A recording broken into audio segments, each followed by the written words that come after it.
आज की हिंदी कहानी है मम्मी जी मैं घूंघट नहीं हटाऊंगी। सुनो बड़ी बहू मालती, मामी का फोन आया है। अगले हफ्ते उनकी बहू की गोद भराई की रस्म है तो हम सभी को बुलाया है।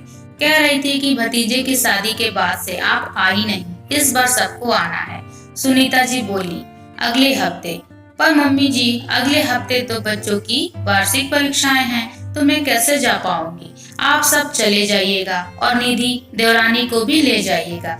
इस बार 2 साल हो गए शादी को पर अभी तक गई नहीं मामी के यहाँ। हाँ ठीक है, छोटी बहू को ही ले जाती हूँ। छोटी बहू, सुनीता जी आवाज लगाती हैं। जी मम्मी। सुनो छोटी बहू, अगले हफ्ते मालती मामी के यहाँ चलना है तो तुम अपनी तैयारी कर लेना। और सुनो, उनके यहाँ चलना तो लंबा घूंघट लेना। मेरे मायके में सारी बहुएं घूंघट करती हैं, तुमसे तो ढंग से सिर पर पल्लू भी नहीं लिया जाता। हरदम माथा उधाड़े पूरे घर में घूमती रहती हो। ना ससुर का लिहाज है ना ही जेठ का, सास की तो कोई गिनती ही ना है। समझा समझा कर थक गई हूँ कि ससुराल में बड़ों के सामने घूंघट लिया करो, उनका सम्मान होता है। मगर नहीं, तुम्हें तो अपनी मर्जी करनी है। बड़ी बहू को देखो, आज भी सिर पर पल्लू ना सरकता उसका। और एक ये महारानी है कि सिर पर पल्लू टिकता ही नहीं। सुनीता जी का पल्लू पुराण एक बार फिर चालू हो गया और निधि अपना पल्लू संभालती हुई जी मम्मी कहती हुई फिर अपने काम में लग गई। गोद भराई के दिन सभी जाने के लिए तैयार हो गए थे। निधि भी तैयार होकर आ गई थी। सुनीता जी ने उसे देखा और उसका पल्लू थोड़ा और लंबा कर दिया। हाँ अब ठीक है, कम से कम होठ तक तो घूंघट करना ही, मुंह नहीं दिखना चाहिए, समझी। सबके सामने नाक न कट जाए। जी मम्मी। चलो अब। खैर सुनीता जी सब परिवार मायके पहुंची, पर वहां पहुंचकर तो वो हैरान रह गई।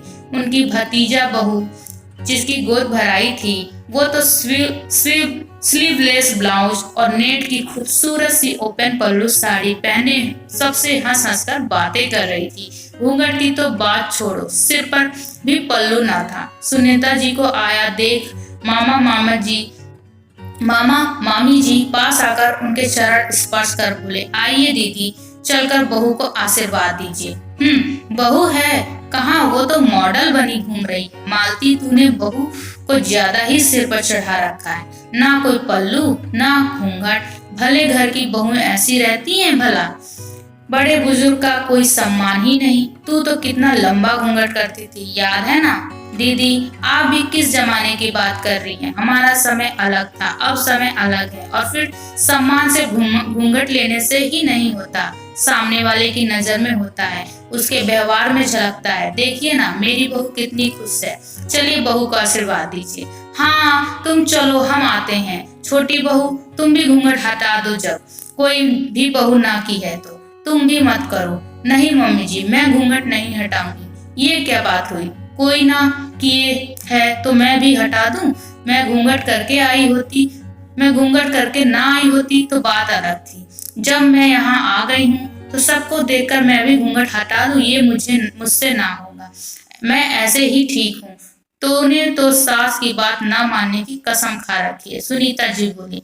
फिर निधि पूरे फंक्शन में घूंघट किए रही और सुनीता जी मुंह फुलाए रही कि छोटी बहू ने फिर उनकी बात ना मानी।